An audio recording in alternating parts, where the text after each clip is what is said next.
Hi, my name's Tegan Phillipa. I'm a digital content creator and I use the Adobe Creative Cloud every single day for my business. My partner Ned and I shoot content for brands, whether it be images and videos, and then we also sell presets online and we also sell our prints online. I use Lightroom every day, Ned uses Lightroom and Photoshop, and today I'm gonna show you how I edit a photo using Lightroom, and Ned's gonna show us how easy and quick it is to edit a photo in Photoshop. So recently Ned and I were in Japan. We were shooting for a lot of different brands and we shot in the bamboo forest in Kyoto, these amazing photos that we love so much, but we actually did forget to get one of the images we wanted, which was with a bit of movement. So I'm gonna edit this photo right now for Instagram as a post. I'm gonna put my preset on in Lightroom, get the photo and the colors how I want them. Then I'm gonna import the photo into Photoshop and Ned's gonna show us a quick little handy trick on how to create some movement in the photo. So let's get started. Here's my image. I'm just going to apply the Japan preset, turn the exposure up ever so slightly. Then I'm gonna crop 4:5, which is the Instagram crop. I'm gonna turn the grain down because I'm gonna add that in later on after we've finished editing,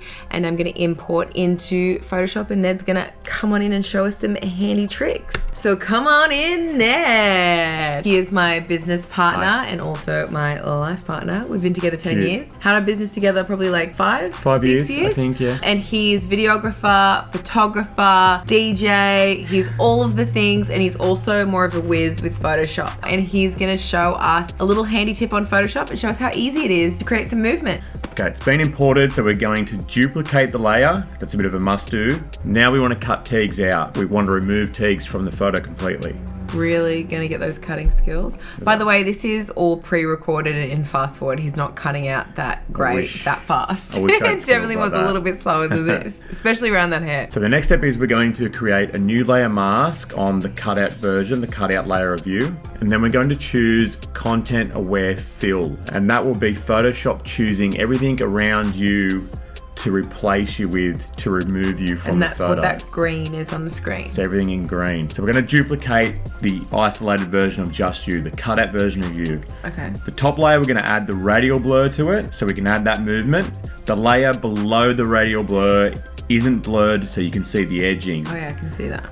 So we're going to come in, we're going to zoom in, and we're going to rub out most of this. We're going to leave your foot a little bit so it looks like you're pivoting on your foot. And a little bit of my face. And I'm going to rub out all the edging there and just leave your face. Because it's gorge. We want to see the Because face. it's gorge. Turn it back on, erase the radial blur bit over your face, and she's done.